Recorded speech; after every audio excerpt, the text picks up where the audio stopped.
Hello, everyone. So today we have a very, very nice and exciting time together session. I am Gustavo Tolosa, your book club host, and as usual, I am thrilled to see all of you coming in. And like I said, today we finished reading our book of the month, which is this, the healthiest diet on the planet. And today we're going to put it a little bit into practice. We're going to have an interactive Q&A session with a medical doctor who currently is practicing medicine in New York. And then after that, I have chosen two recipes, well, three really, and to cook from the book. Then we'll do that. And if you want to cook with me, you had the ingredients. And so you could do that, or you could just watch and then cook later. And then after that, as usual, I just play a few minutes, 3 or 4 minutes of piano music for you. And that's going to be today. Today is going to be a little longer because cooking live takes longer than cooking in a recorded way where you can edit. So just be patient. And if you have to leave, it's okay. Then later on, you will receive the replay. So today, our special guest is Dr. Diego Ponieman, and he has been practicing medicine for over 30 years. And currently, he practices medicine he follows a plant-based, starch-centered way of nutrition, of eating, and he is in New York, and he's doing tremendous, a lot of work there, just wonderful. One of the things he does is he runs a 10-day program similar to the program that is done by the McDougall program, but he's going to tell us a little bit about the difference. And then it's open for you guys. This is for you. If you want to type questions for a medical doctor, you can type it here in the chat, and I will ask the questions to him. So I want to welcome Dr. Diego Ponieman. How are you doing this afternoon? Hi, Gustavo. Pleasure to be here, and now to be part of this event of this webinar. Exactly. Good to see you from New York. Summer day, here.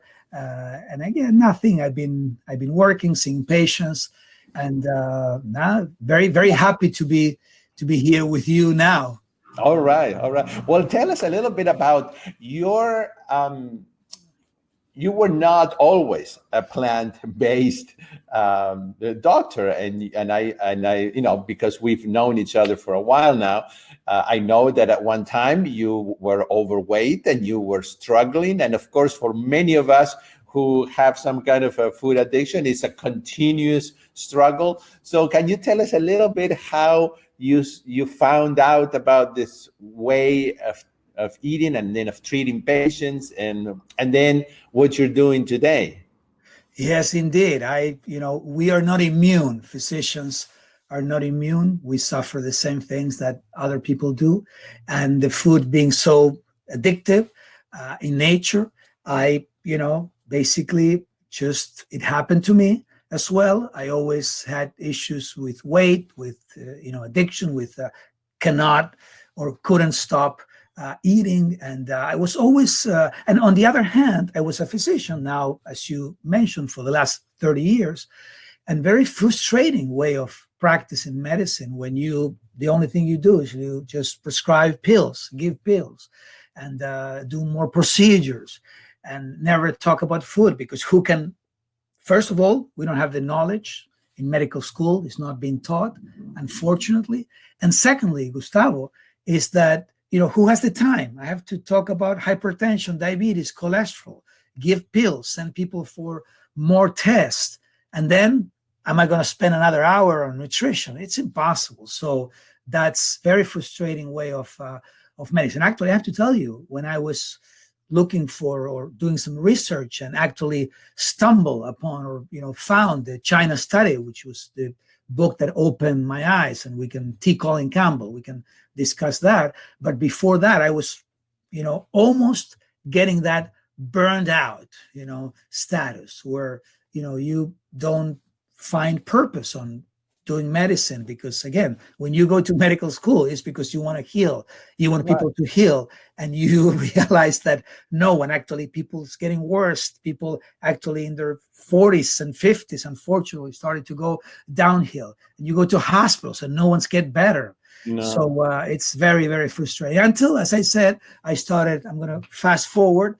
And then basically after I found that book, started doing research and started doing some training and education, as I said, that I had not given or not gotten in medical school, and realized that this was the way to go. And now I would say my practice is almost, lifestyle, which includes, nutrition and among other things. I talk about meditation or mindfulness. I talk about sleep. I talk about stress, but mainly exercise, everything that can, that we think is so, so key for a good health, Gustavo. But I have to say, it's the secret. If you want to, because you have a special audience here, but everybody or your audience is very advanced. They are advanced practitioners. They know that the main secret is the food. So I don't know if you have, right. Yeah. Now, so for the past, I would say 3 years, I practice, for those who know New York, my practice is in East Harlem, El Barrio, which is, an area in, northern part of Manhattan. And basically the population that I serve is an underserved population, minority, mostly Latino, Black.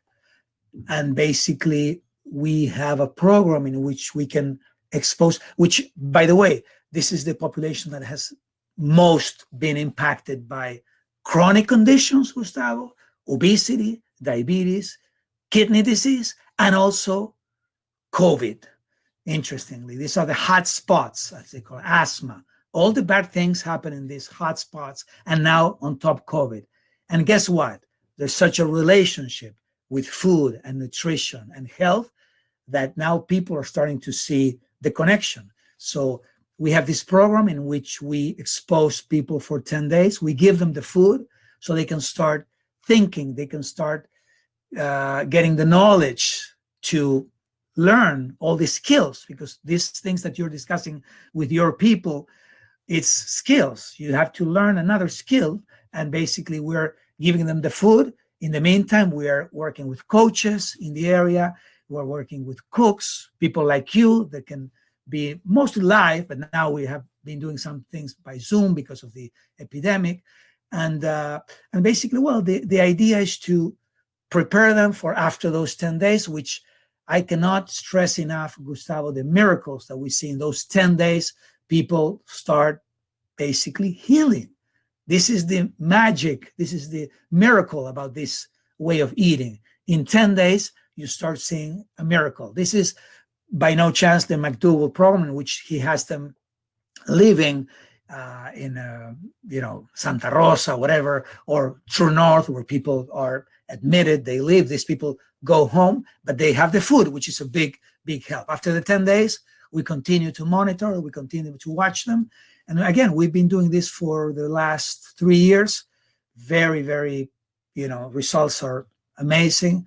And again, talking a little bit, you wanted me to tell you my story. It changed the way I'm doing medicine, because now I see people, as opposed to all the other colleagues that are my colleagues, I see people getting better. I see people improving. I see people reversing their diseases. So that's amazing. The way to practice this way of practicing medicine. Right, very rewarding that way. It is. It is. Although I imagine that you still have to prescribe in some situations medication or prescription drugs, right? I mean, it's not all solved sometimes with. Well, it would be, or it would most, but the problem is that, I get a patient for the first time. I have to go through the whole medical record chart and asking all the questions, and we barely have time to discuss nutrition. And some people, remember, we get people that are already taking medication for years. We get people with all these misconceptions. So it's a journey, as I say. But no, I have to prescribe because, again, I would say if somebody is committed, I give them the option. Right. So I think people are not stupid at all. They understand. You give them the many physicians, friends of mine, said, Diego, why would you bother? I mean, it's so hard. It's impossible to change. Well, and I'm quoting Dr. McDougall, let the people know the information. Let them decide. So basically, no, but I would say I have a lot of patients on all these medications for diabetes, for cholesterol, for hypertension. And I have a lot of people making the transition. And again, it's their choice. But yeah, I'm a regular doctor, prescribe medications and everything else. And a lot of people, again, they decide not to. They said, no, leave me with the. Yes, leave me with the medicine. Gustavo, let me interrupt you. I mean, let me tell you, you have the experience. I'm sure you have family members. Isn't it difficult even to tell your family? My family members, they know what I do, Gustavo. I've been doing this for years. They know my book. They know my recipe. And not that I have written the book, but the way I practice medicine. And still, they don't want to do it. And that's okay. It's right. So imagine patience. At least you give them the choice, and that's what sometimes is so infuriating when you say when patients are thought to be stupid basically, and not know what to do with information, but they do. I try to empower the patient. I Right. try to engage the patient in a conversation. See, like many other physicians in the plant-based world say, see and try to meet them where they are at this moment, and basically then try to move the needle a little bit. And hopefully, I would say my dream is to do medicine like the type of medicine that Dr. McDougall does, which is when people reach out to him, it's because they're ready and they want to do, unless somebody get there forced by their spouse or significant others. Everybody on those seminars, and you've been part of them, Gustavo and Dr. McDougall, they're there because they want to, and that's a different, or in True North, and they choose to. In my case, it's a different story. I'm a regular physician, and I have under my toolbox, I have this, which I think is, again, the secret that everybody that follows right? Yeah. Well, Dr. Ponieman, are you okay if we take a few questions from our viewers here? Glad.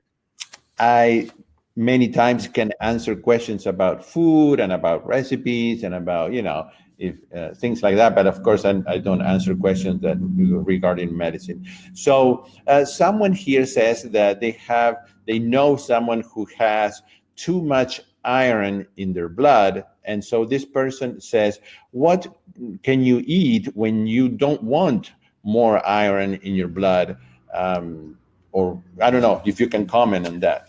So there is, it can happen, and I don't want to scare people, but it could happen that you have too much iron, and that becomes a problem because the iron then deposits in many parts of the body, and that's not good for us.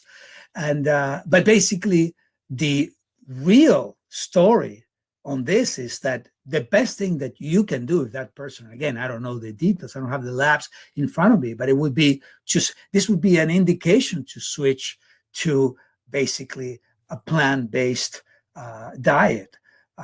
Why? Because remember, the iron that we get through, animal products, which, and everybody knows that, for example, anemia, there are many causes of anemia, but there's one type of anemia, which is iron deficiency, and it's very, very common. And it's very common in young women, for example, of childbearing, age, because they have their periods and they're losing blood every month. But nevertheless, it's very, very common. So basically, people have heard, go and eat meat, or, people say liver or this, and you don't have to. By the opposite, if you have too much iron, you don't want to eat those animal products rich in iron. On the other hand, the iron that plant has, which is a non-heme iron, it's absorbed is in much better way because the body, it's the one who decides and who balances that iron. So it's much, much better to go, and there are iron in plants, lentils, legumes, they have iron, greeny leafy vegetables again. And this is iron that you can never overdo it. That's my point. So the body will balance your iron when it comes from plants. It is a disease. Sometimes you have to take blood or iron from it's again a condition. For example, hemochromatosis is low people have too much iron, but remember, it's not very, very common, but it does exist. It's much more common, the lack of iron. But yeah, always in this case, that tells you how nature works better with a plant-based diet, and the body and the capability, as always said, to heal with a plant or whole food plant-based diet. It's amazing. And this is the exact example why this type of diet can normalize, can get you in balance. And I can go ahead and talk about, other types of diseases and imbalances that get very well. That's what we tell, and I'm going to quote T. Colin Campbell. He says, stop thinking about, minerals, like iron is a mineral. Stop thinking about macronutrients, fat, protein, and carbs. Stop thinking about micronutrients, the vitamins. So stop, think about getting whole foods, and that will solve the problem. That will solve, the most common condition that I see is not, people loaded with iron, is overweight or obesity. And this is an exact example why you start on a diet, on a plant-based diet, and you get adjusted, you get balanced on this diet without thinking about calories, portions, etc. That's my message. So what you're saying is, did I understand right, that there is a difference in the type of iron that comes from an animal? Yes. The one from a plant. Absolutely. And that the one from an animal could be more, the dangerous. body cannot get. Yes, great, exactly. The body, it's difficult for the body to basically adjust it. And basically when you do it from, iron from plants, is much physiological, if you want, and you're going to take what you need, and the other is you're not going to get overloaded with iron coming from plants. That's okay. You don't have to watch the iron. Basically, that's the big concept. You don't have to watch the iron coming from plants because your body will do it. Nature will take care of it. So someone who is on a 100% plant-based diet, it would be very rare, or it wouldn't happen that they have too much iron in their blood? No, I would say is too much iron comes from a different, it's not related to how much you eat. What I'm going to say is that I thought you were going to ask if somebody eating plants can always have an optimal level of iron, and that's not true. And I'm explaining why. If you're losing, you're getting iron, but you're losing more of what you're getting because you're bleeding every month, and you're bleeding heavily. You're bleeding in an important way. So then I've seen people on plants or eating plants or a plant-based diet that they still need to have iron from the outside, be supplemented with iron. But I'm saying in general, if you're not bleeding heavily, then when eating plants is going to be sufficient, is going to be enough, Gustavo, to not have either iron deficiency or too much iron. That doesn't happen. Okay. All right, great. Thank you. That was very clear, and people appreciate the explanation. And someone else is saying that they have a history of CABG, which I don't know many of these constructions. And so he's asking about baby aspirin, if baby aspirin is required. That's basically, so I'm assuming that it's a bypass, history of bypass, Oh, I see. basically surgery, open heart surgery, Okay. basically. And that's what that's what we did, triple vessel or whatever. Right. So basically, in a way, when you have coronaries or arteries that are narrowed, there are many ways which you can fix that. You can take basically stents, the stents that open the artery, or if the location or you have multi-vessel disease, then people have to go with open heart. They open the sternum. That's why when Dr. Esselstyn says, is this, a radical diet? Well, what about open the sternum? And so that's basically the idea. Now, before saying that, I would say, Gustavo, that if you're about to even have, because you're scheduled to have a surgery, CABG, which is the bypass, or stents,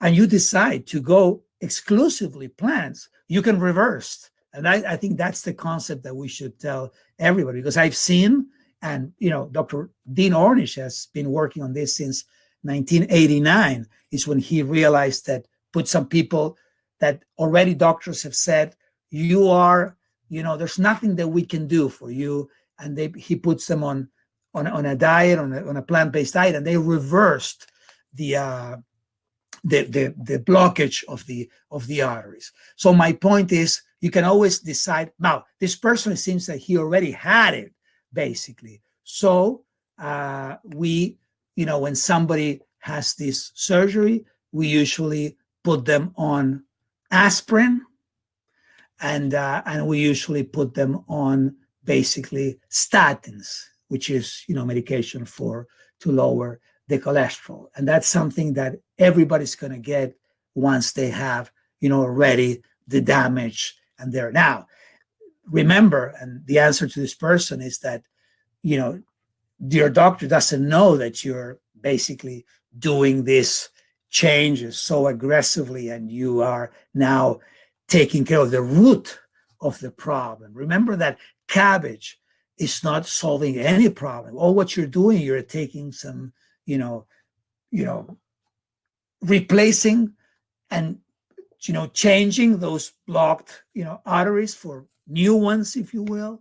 But those are going to get blocked again. And we see that all the time. We used to say that, that's going to work for 10 years. If you don't do nothing else, in 10 years, you might get the blockage again. Now you have the opportunity by changing your way of living, by doing this way of nutrition, to reverse.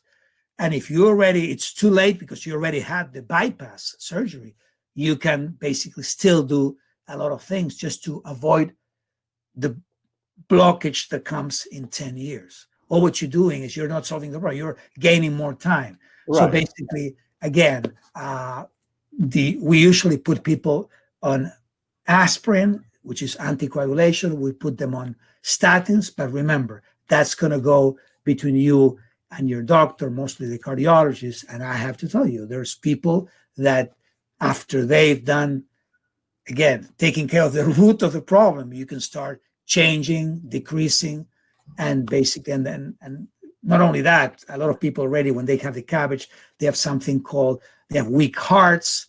They can have a cabbage because they have a myocardial infarction, which is already some scar tissue. So you need to be on other medications. These are medications that we put as a standard, that we do it on every patient. But remember, I cannot say that everybody with a cabbage is going to end up, with this medication for the rest of their lives.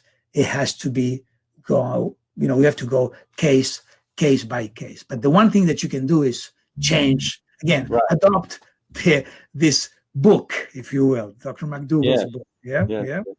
Well, while we wait for anybody who is welcome to write questions here in the chat, if anybody has any, but while we wait, would you comment on, because I get a lot of questions from people about being scared about, right after they eat a starch-based meal, I guess they have the device to measure their blood sugar. Yeah. And of course, I mean, Dr. McDougall says that when you eat, your blood sugar is supposed to go up. And so they get scared, and they all of a sudden, oh no, this starch-based diet is making my blood sugar go up. So can you explain a little bit about why it shouldn't be such a scary thing? Yeah. So the main concept, Gustavo, is that that's what people, and now it's so popular, is the diet that are low in carbs, basically. And we can talk about the keto, but usually under the umbrella of low carb diet. The problem is that, and I cannot tell you that I disagree totally, because when they said low carb, I also, talk about or promote low carb. And let me explain. When I talk carb, it's because people, think about processed carbs. That's, simple sugars. That's when, that's the confusion out there. Now, what I never think that people should go on diets that are lower carb in terms of complex carbs. For example, the starch that you're mentioning. That's not the problem for diabetes, Gustavo. The problem with diabetes, or somebody has diabetes, and I want to have that clear. Not every carb is the same, but the name is the same. So when people say, I also tell people, go low on carbs, refined carbs. That's the idea. Those are the worst. White sugar, simple sugar, etc.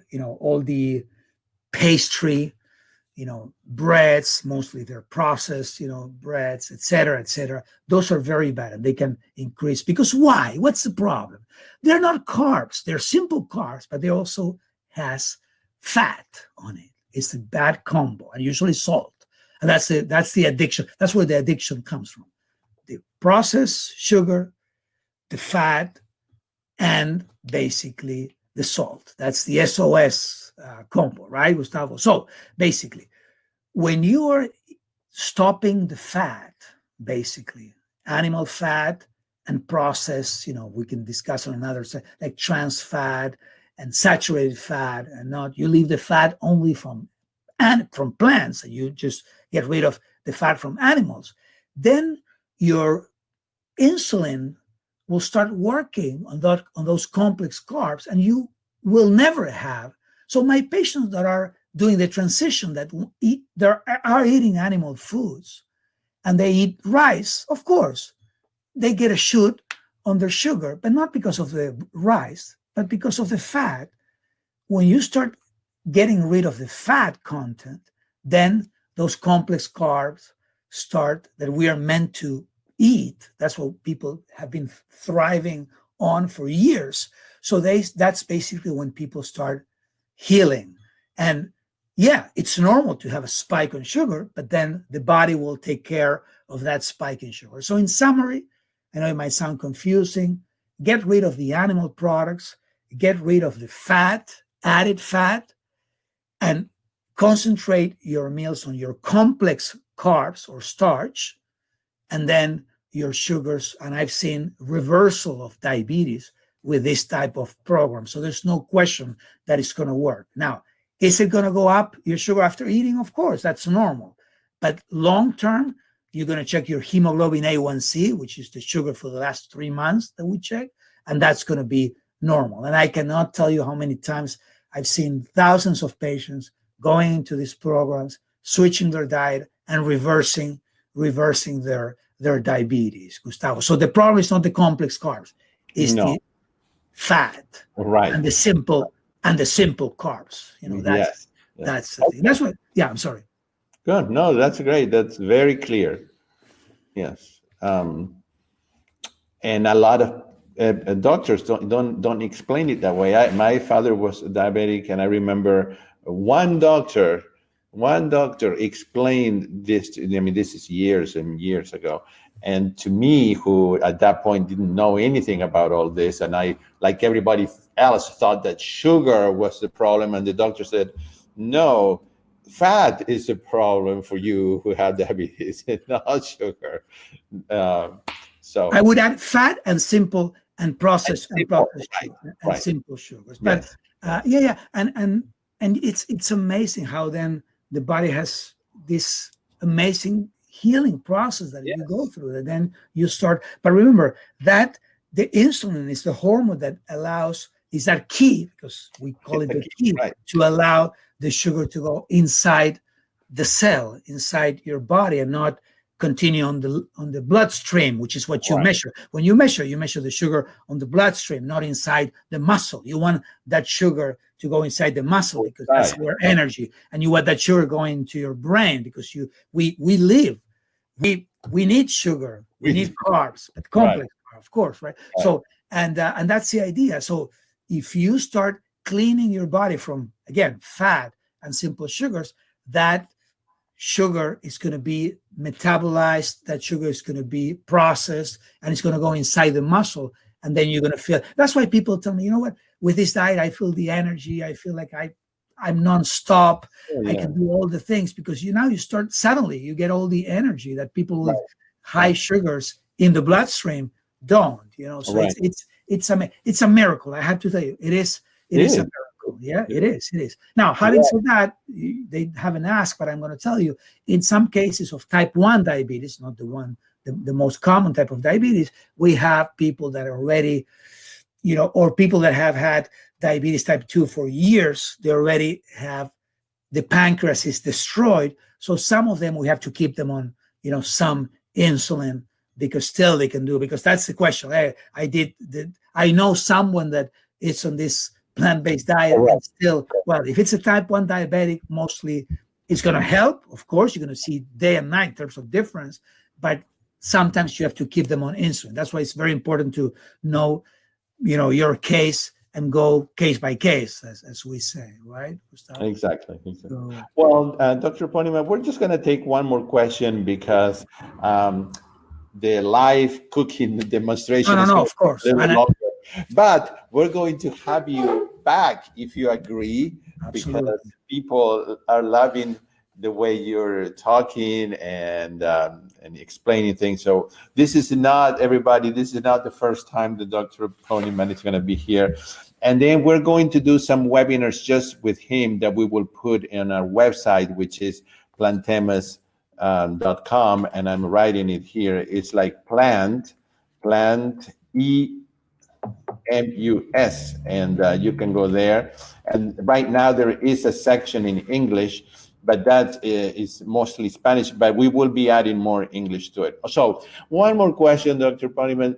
Someone is asking, do any supplements such as AMLA or stanols or sterols or dried garlic improve heart functioning?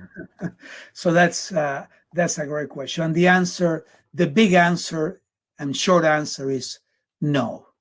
Now, what do you think about garlic? I think garlic is great. It tasted good. It's a plant, and it has all the properties that plants do have. So basically, keep eating your garlic and keep eating all the plants. But I have to tell you that in medicine, we have to go by, are there out there clinical studies showing that basically taking this supplement versus taking placebo is going to reverse heart disease? I would say the only one that I know is that eating a plant-based diet can reverse heart disease. And that's absolutely, in terms of supplements, I tell people, don't waste your time. I like going back to T. Colin Campbell, the word holistic. Remember, holistic. Now he talks about holistic, about eating a whole food plant-based diet.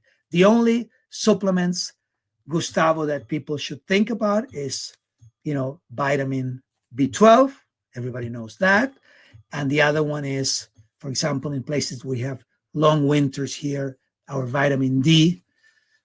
We need a supplement. We are seeing an epidemic of, low vitamin D, mostly in areas that are far from the equator, far from good, climate where you can spend at least 20 minutes a day in the sun, and that's key. So usually those are the two supplements that I use. Vitamin B12 for people that go all the way into, because as you know, B12, you cannot get it from plants unless you get it from the soil. And usually we tell people mostly in these days, to wash their plants.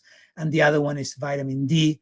If there's, very low vitamin D, and that's proven that you can get a better health, supplementing vitamin D if you have it. Remember, not necessarily. Maybe you're okay. So that's maybe worth checking with your doctor. What's your vitamin D level? But other than that, I don't know about a supplement that is worth spending the money.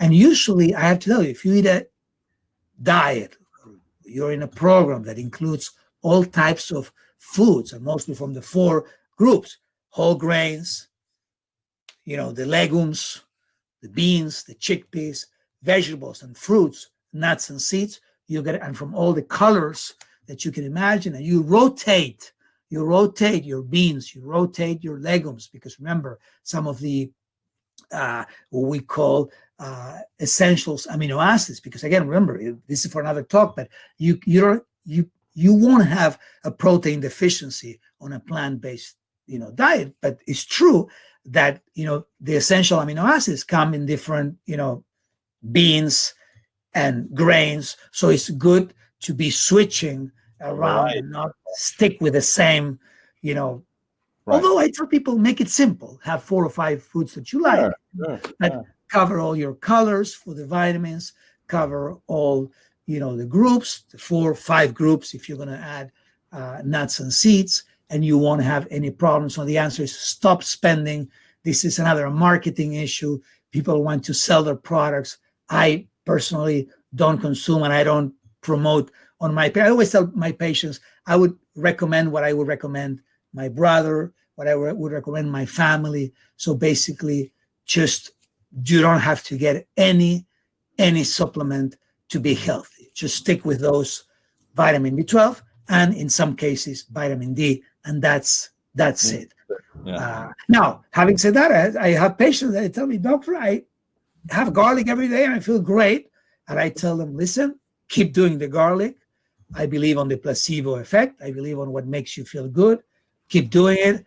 A lot of people would say, well, the blood pressure works on the blood pressure. No, there's no study showing that garlic lowers blood pressure. It's good for your cardiovascular. But remember, a plant-based eating plants is definitely good for those things. And garlic is a plant. So I would say keep going with the garlic. And I like garlic.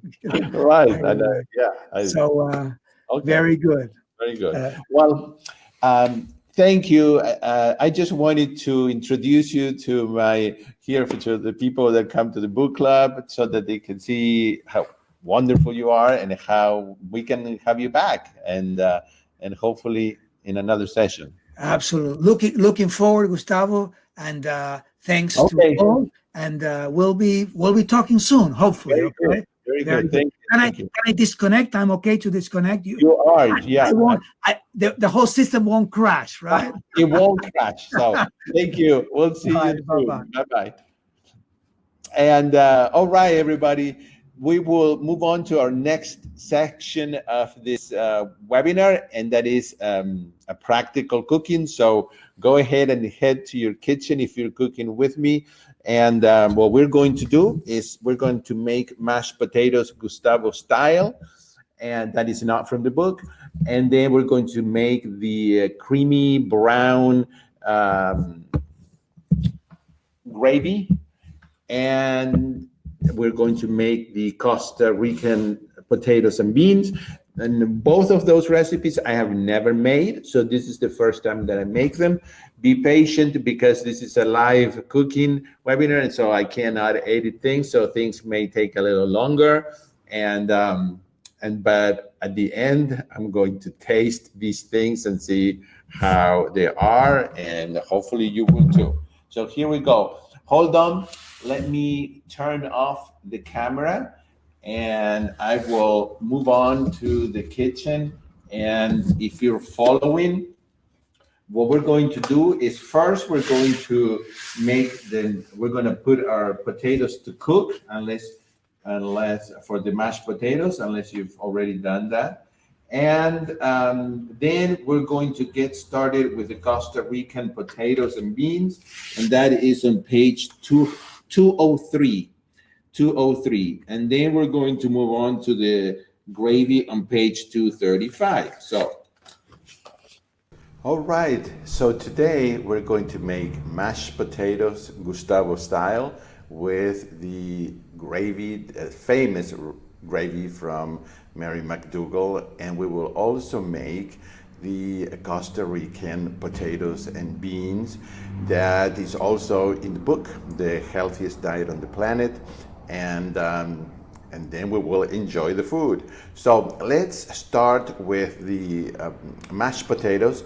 That way, while they're cooking, we can move on to the Costa Rican potatoes and beans, and then finish with the gravy. So what did I do? I just got 3 potatoes. Of course, this varies depending on how many potatoes you want to make for mashed potatoes. So I just got 3 medium to medium large potatoes. I did peel them, and I cut them in chunks just so that they would cook a little faster. And now comes the secret ingredient.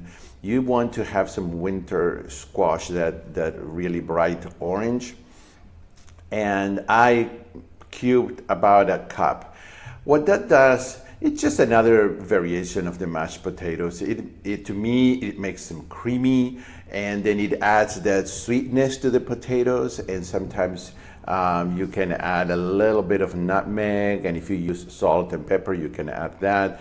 And of course, it's also a nice memory. It reminds me of my dear grandmother that used to make the mashed potatoes like this. Sometimes, not all the time. So let's do that right now. And what I'm going to do is bring you with me, and I will close the camera. That way you don't get, dizzy with all the movement. And I am going to put 1 cup of water. I don't like to put a lot of water. I'm using the Instant Pot. You don't have to use a pressure cooker. I just use this because it's faster, but you can boil them the regular way, okay? And then I have here my 3 potatoes, and I have the squash, about a cup. So there it is. Again, you don't have to use an Instant Pot or a pressure cooker. You can cook it the traditional way, boiling it on the stove. And we're going to put the lid on this. And because it's cut into smaller chunks, I'm not going to need a lot of time. Sometimes I put it to 11, 12 minutes. I think that this is going to be okay with about 8 minutes. I don't mind if it's cooked a little longer. And we're going to let that cook. So now we're going to move on. There it is. It says it's okay. I'm going.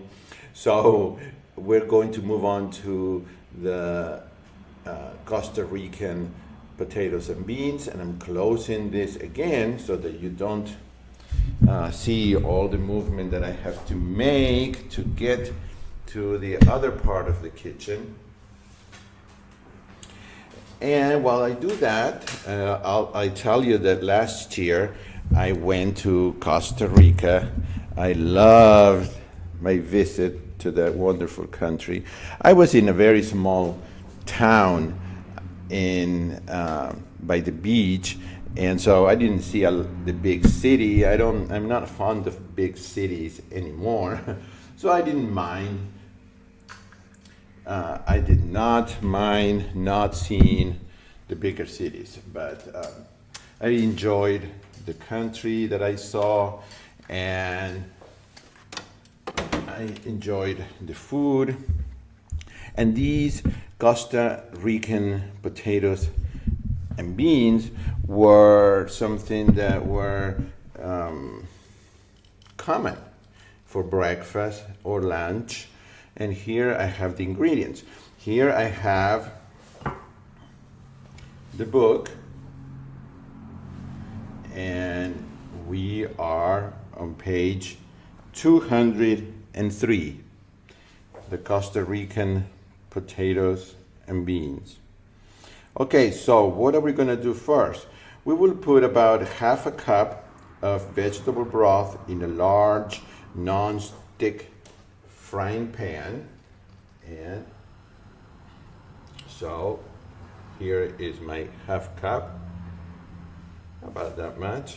I will put it on the frying pan. This is a scan pan that I use, and I'm going to put there the onion, which is one medium, kind of a little larger than medium onion.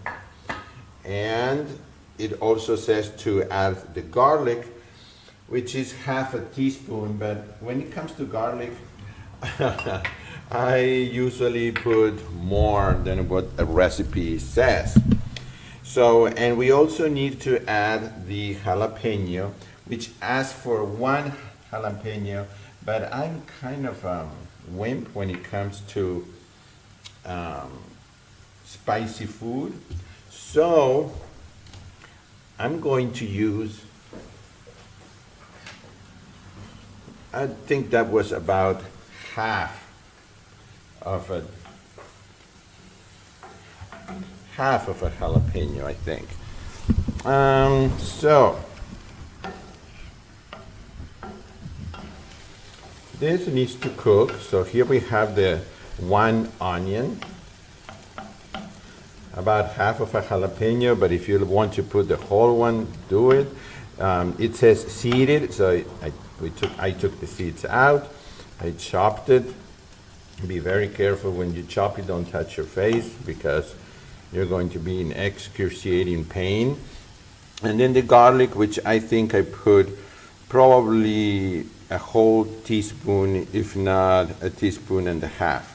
Now, this needs to cook until it's very soft, adding more vegetable broth as needed. And so that's what we're going to do now. We're just going to wait a few minutes here and let this get soft.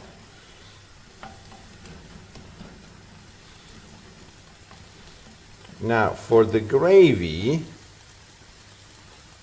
we will need some brown rice flour, and I'm going to close the camera.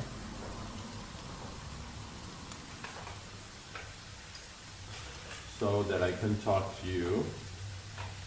You know, forgive me for this. It's just that this is a live cooking show, so it's not as polished as when it is edited and all that. Okay, so it says here to cook over medium heat, stirring frequently until vegetables are very soft, adding the rest of the vegetable broth if necessary. If you're cooking with me, then, you know, we will be making this together. So I think that you can see me here.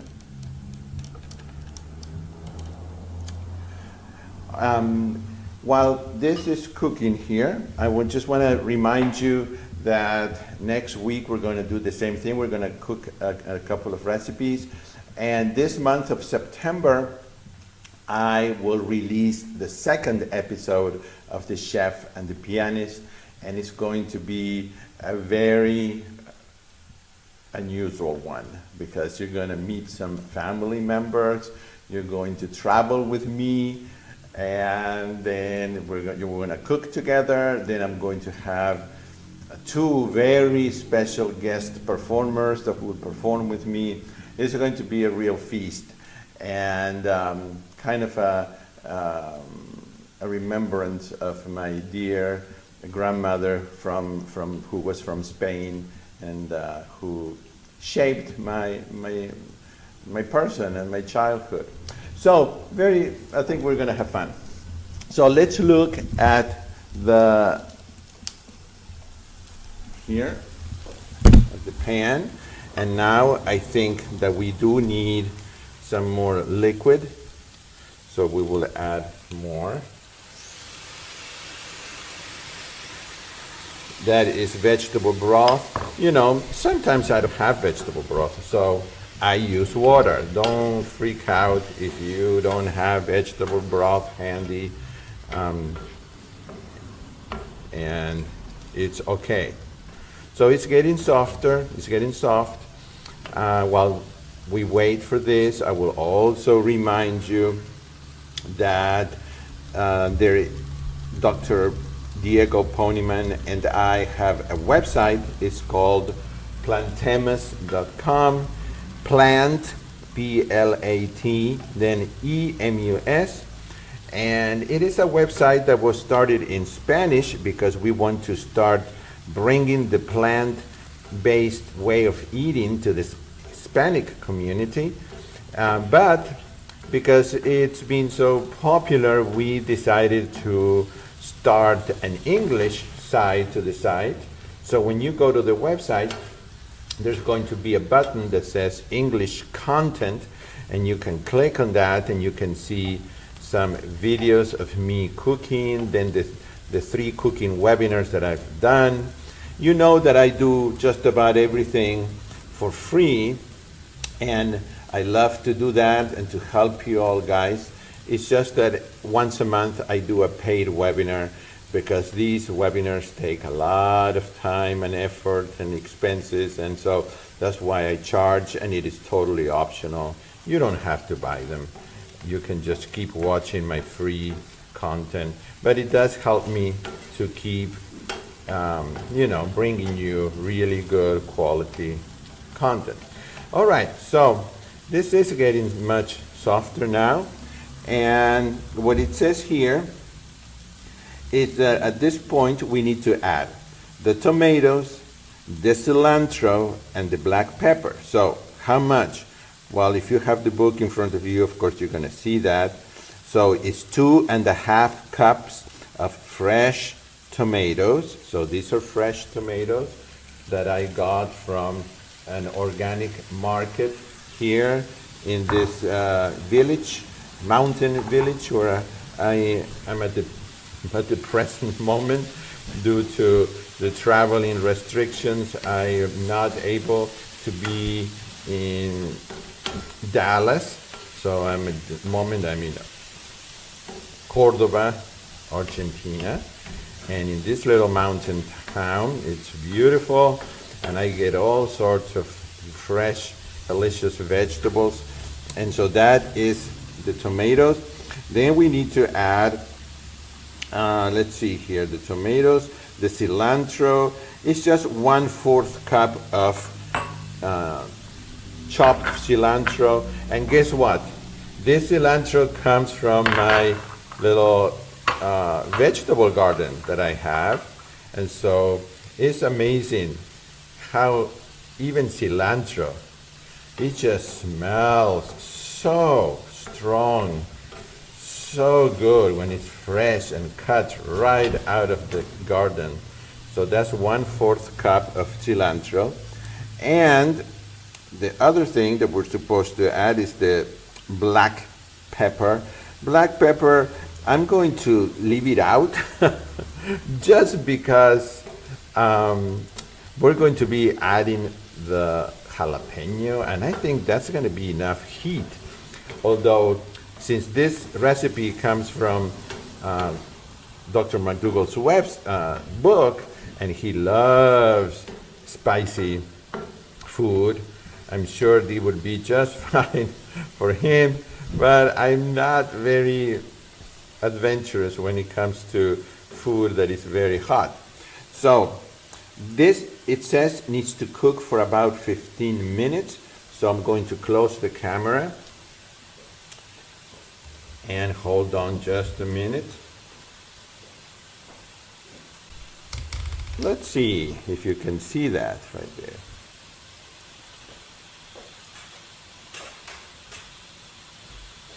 Yeah, there it is. Okay, so let's see. This is going to cook.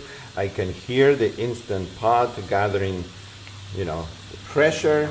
So once it gathers pressure, that's when it starts to count the 8 minutes from the time that the pressure is high, not from the time that you turn it on.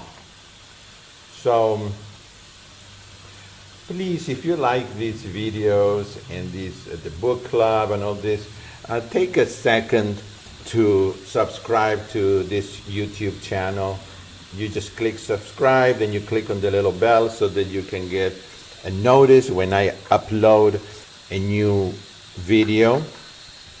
And it does everything helps to grow the channel and to make it easier for me to continue making all of this content that I make for you. So if you don't mind doing that, I would really appreciate it. Okay, so the Instant Pot is now ready to start counting down, and I'm going to add a little more of the liquid of the vegetable broth. And I'm glad we're doing this in real time, because you can see how long a recipe like this takes. And you know, it's not all edited like a, you know, like a real cooking show. All right, so it's looking very, very good. The tomatoes are getting soft. All those flavors are getting combined and mixed. It's kind of like salsa in a way, like Mexican salsa. And since I only have a little bit left, I'm just gonna go ahead and add it. That was 1 cup of vegetable broth or water. Like I said, you don't have to use vegetable broth. And okay, so last month I did the first episode of The Chef and the Pianist, and that was the gnocchi. And I guess you may know that I really, let me see if I'm doing this right here. Yeah, I really enjoy gnocchi, which is a potato-based pasta. They're I guess it's the best pasta to eat in the starch-based way of eating, because you can actually make 100% potato dumplings, which are this gnocchi, with no flour. And I show you how to do it. I also show you that the secret is in the sauce, and I show you a wonderful tomato sauce. But I also show you the traditional way, which takes a little flour, not much, and it just changes a little bit the texture of the gnocchi, and that's the traditional way, which also has an egg, but of course we don't use the egg. I show you how to use the least amount of flour as well, and the fun kind of tradition that exists in Argentina and in other countries, which is that people eat gnocchis on the 29th of each month for abundance. And there's a story behind that I share with you. And so every 29th of the month, I'm going to do a gnocchi party, which is free, and you can join me for lunch, and I show you how I cook them, and I invite some friends, and you get to meet some of my friends. It's just fun. Okay, so here we go. I'm going to go back to this, and now it smells absolutely divine. So what is next? Well, next we're going to put the spinach, which is, let's look at the recipe here. 3, I believe it was 3, but let's look. 4 cups of chopped spinach. 4 cups of chopped spinach. We're going to put some boiling water in the spinach and set it aside. So I already have the boiling water, and hold on so that we can do this.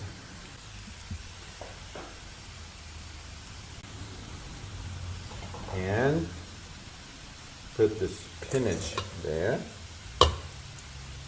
the 3 cups, and put some boiling water, just to kind of soften it a little. Spinach cooks so fast and so easily that with this much boiling water is starting the cooking process, and then we're supposed to drain it.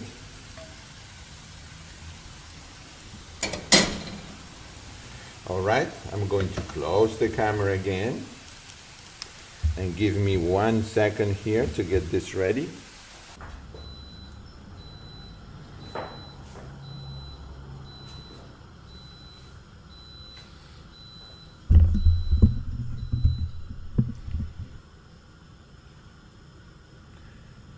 All right, so let's drain the spinach here with the water, and I'll put it back in the bowl just to get a little bit soft. That's all we need.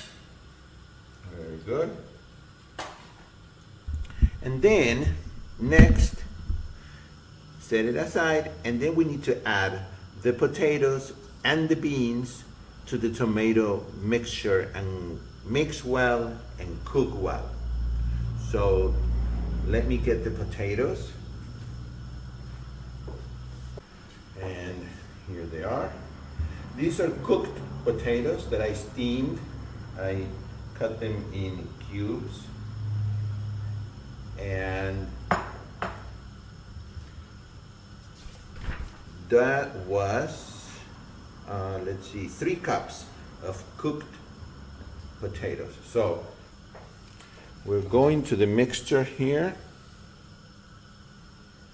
and we add the potatoes, and we add 1 can of beans, black beans, which is 1.5 cups. Those beans are beans that I cooked last night. I didn't use can, and I'm going to move this back to the heat because I had moved it, and mix it really well. Hold on just a minute so I can position the camera better. All right, so I think you can see that, and it's supposed to cook for about 3 minutes. It really, there's nothing to cook because the potatoes are cooked, the beans are cooked, so, but I think they just need to blend. And if you notice that it's getting dry, then it is time to lower the heat. And if you need to add a tiny bit of water, you do. But this is looking absolutely divine. Okay. Now I'm gonna keep that for about 3 minutes while we go and, oh, the potatoes are cooked. So we're gonna make the mashed potatoes. There you go.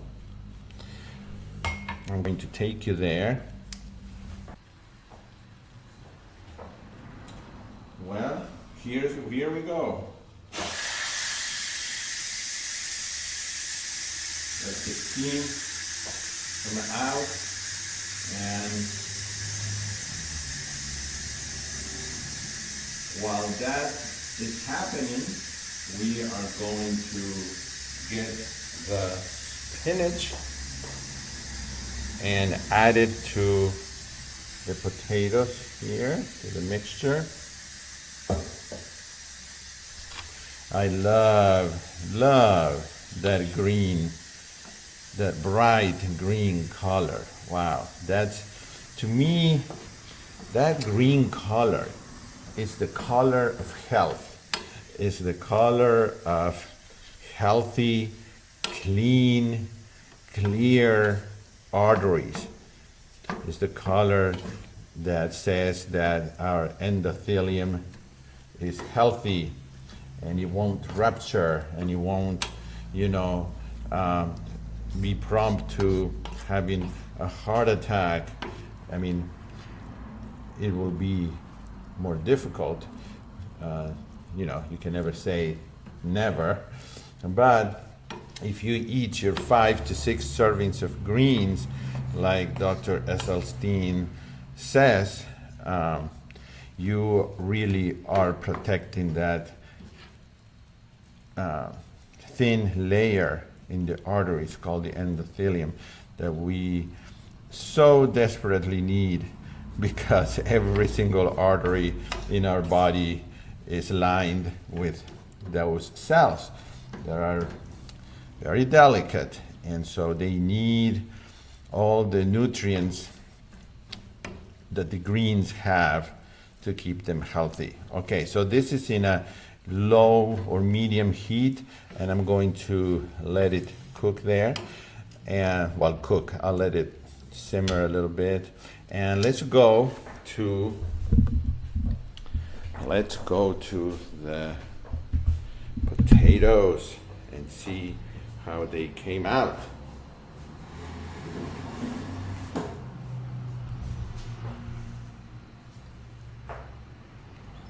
There we go. Let's open it.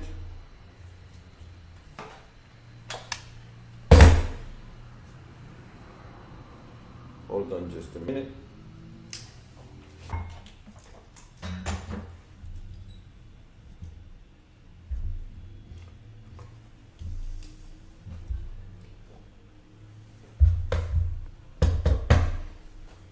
So, what do I usually do?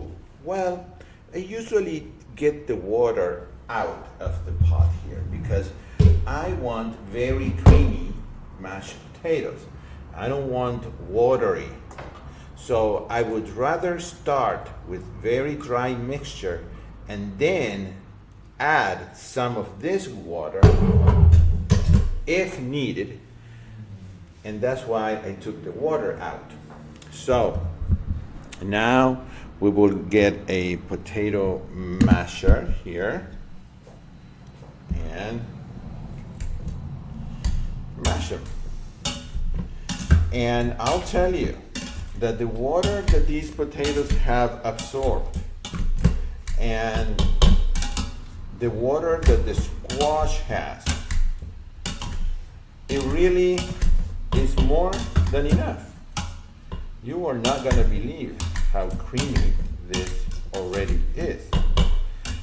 Now, for some reason, which I don't know and I really haven't had time to research, if you add a tiny bit of turmeric to this, it's not gonna change the taste. But for some reason, turmeric makes potatoes even a little more creamier. So, I don't know, 1/8 of a teaspoon or something, very, very little. But it's optional. So look at the creaminess of these mashed potatoes. Look at the consistency.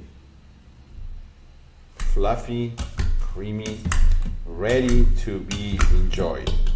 So, let's finish the beans and hold on just a minute.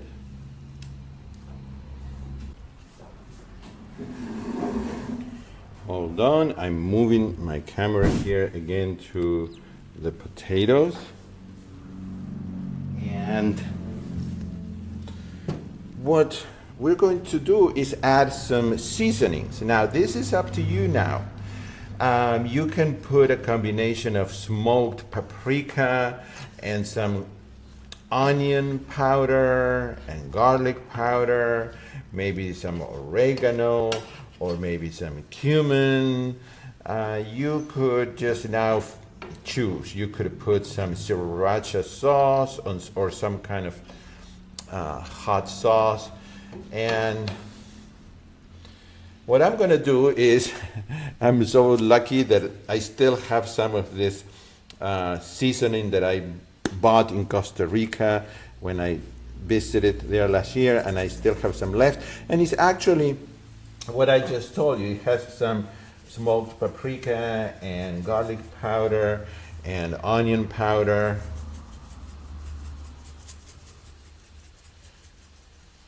I'm not sure. I think that's about all it has, actually. So look at that. Now, if you do eat some salt, you can add now the salt. I was gonna say salt and pepper, but that's gonna depend on your tolerance of heat, because I believe that the jalapeno that I put in there is already hot, at least for me. But if I find that it needs a little kick here, a little bit of heat, I will add some kind of hot sauce to this, any kind that you like. And if not, I leave it. I do tend to add a little, just a little bit of salt, even though I don't use a lot of salt.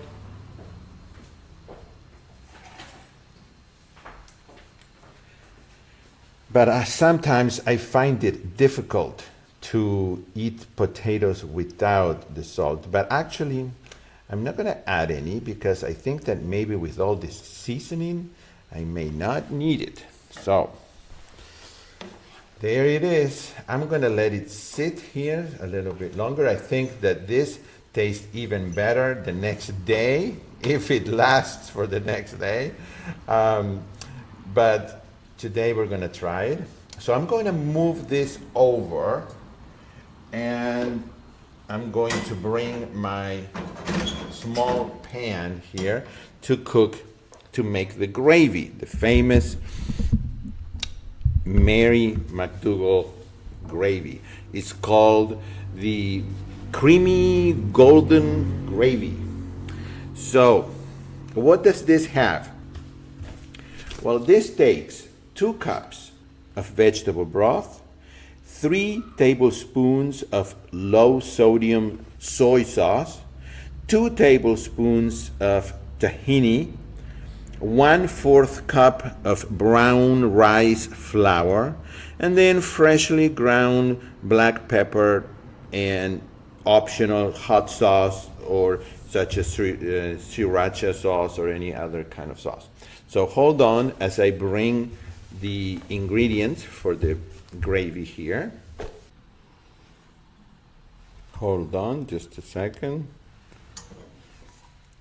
So I have the 2 cups of vegetable broth here. And now we need to add to the 2 cups of vegetable broth, we need to add the 3 tablespoons of actually we're gonna go ahead and put the 2 tablespoons of tahini. And here's my tahini, 1 tablespoon and 2 tablespoons. And we will add to this the 3 tablespoons of the low sodium soy sauce here. So let's put it here. 3 tablespoons, 1, 2, and of course the brown of the soy sauce and the brown of the tahini makes this brown.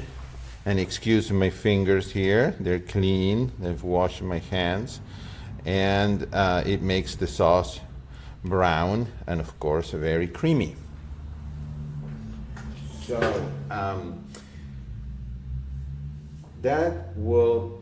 it says place the broth in a saucepan, add the soy sauce and tahini, stir in the brown rice flour and whisk until the liquid becomes smooth. And we need to bring it to a boil. So hold on. So here is the 1/4 cup of brown rice flour. And now we're going to whisk it until it gets creamy. And then we're going to bring it to a boil. Now, I know this for a fact, that this is Dr. McDougall's favorite meal, the mashed potatoes with this creamy brown gravy and a side of corn. You know, that is the meal. And I can't say that it's not mine either, because I just love mashed potatoes. And even though I don't make this gravy very often, I love it. So it just makes those mashed potatoes so good. So we're going to let it come to a boil, like it says here, stirring occasionally until the sauce becomes thickened, and then season with freshly ground black pepper to taste. And you can add a dash or two of hot sauce for more flavor if desired. And it says serve at once.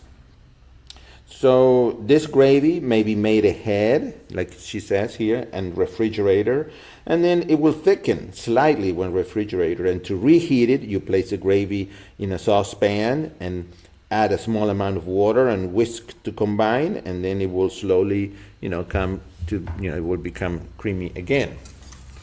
So it is becoming thicker, I can tell. And while that is happening, I'm going to get a serving bowl and put some of the mashed potatoes there.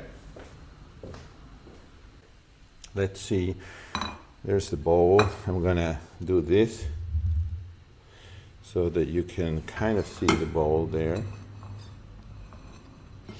And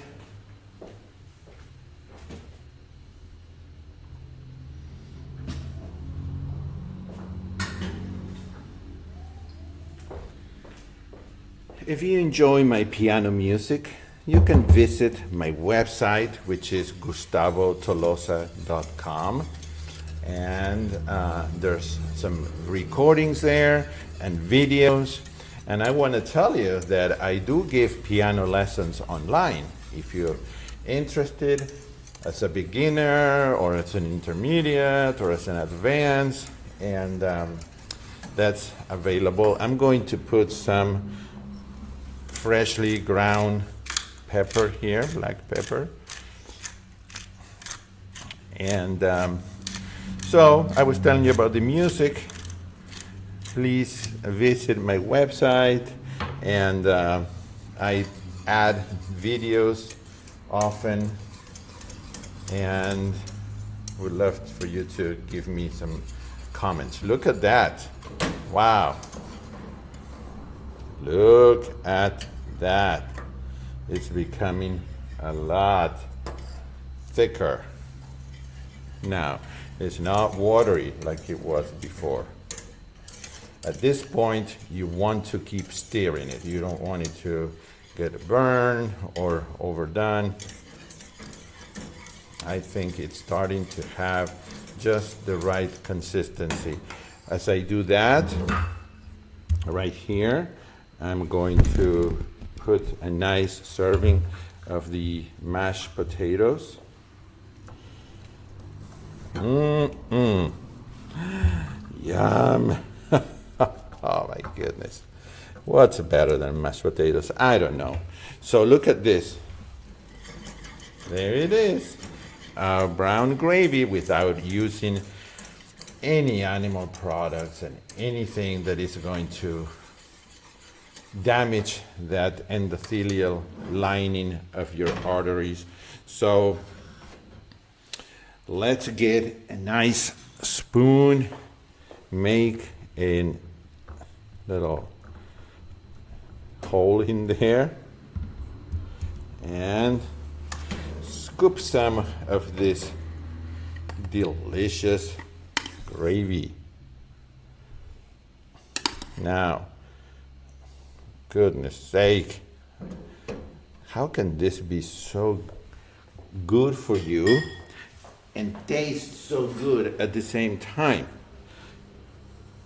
Amazing. All right, so yes, it is possible to follow a plant-based diet and to have the food taste very, very delicious. All right, I am ready to try the mashed potatoes with gravy.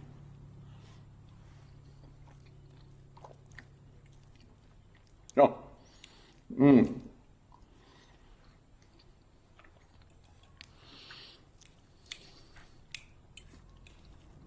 the mashed potatoes combined with the squash is just a perfect combination. And this gravy, I have to say, it has nothing that the regular gravy doesn't. Actually, it does. It doesn't have all of the bad ingredients that the regular one does. And it tastes absolutely amazing. I don't want to be rude and eat this whole bowl in front of you, but I can't stop. So, in just a few minutes, I'm going to play some music for you. I'm aware that I promised you that my friend Leo, who is a virtuoso violinist, was going to play today, but he had a family emergency and he could not be here. But he will be here next Saturday, for sure. So come back next Saturday. You will not be sorry, because what you're going to hear that Saturday is going to blow your mind. So come next Saturday. Today, I'm going to leave you with a calming, relaxing, meditative piece of music by a French composer, Erik Satie. In other previous videos, I played for you Gymnopedie #1. I think I even did #2. And today, I'm going to play for you #3. He composed 3 of those pieces that are very similar in sound and beautiful. And today I'm going to play that for you to leave you in a calm and peaceful mindset, because even though food is the most important factor in our health, we're not just food. We're beings that have, a psyche. We're beings that have a soul, if you believe in that, or in, whatever you want to call it. But we have a mind, and it is good to have that kind of mindset. So I'm going to leave you with that music. And before we do that, oh, you guys, you're going to love this. I'm going to try the other one. Hold on while I get another bowl. Just a minute. Okay, I'm back. So I'm gonna get some of this Costa Rican potatoes and beans. And I have never made this one. Actually, I never made the gravy. I tasted it because I've been to the McDougall program, but I never made it myself. So a 10 plus. Now this one I've never made either, so this is my first time to make it. I've made something similar, but not this recipe. So let's see here. I'm gonna get some potatoes and beans and spinach to get the perfect bite.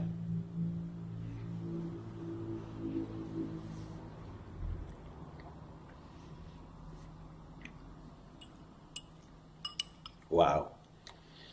It just seems so simple when you're making it. And then it turns out like a 5-star meal at a restaurant.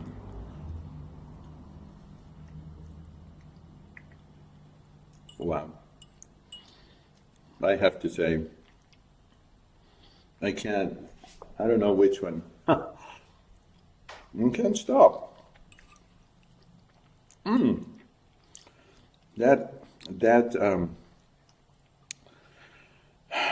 The cilantro really adds it. And that, to me, that amount that I put of the hot pepper is perfect because it is hot. But I can tell how some people that really enjoy hot, you want to put the whole jalapeno for sure. The tomato, the onion, the garlic. My goodness sake, this is such a wonderful combination. Well, next week I will choose another couple of recipes, and then maybe do one more week. Then we're going to start another book in our book club, and I will be announcing that when this video goes out as a replay. Enjoy,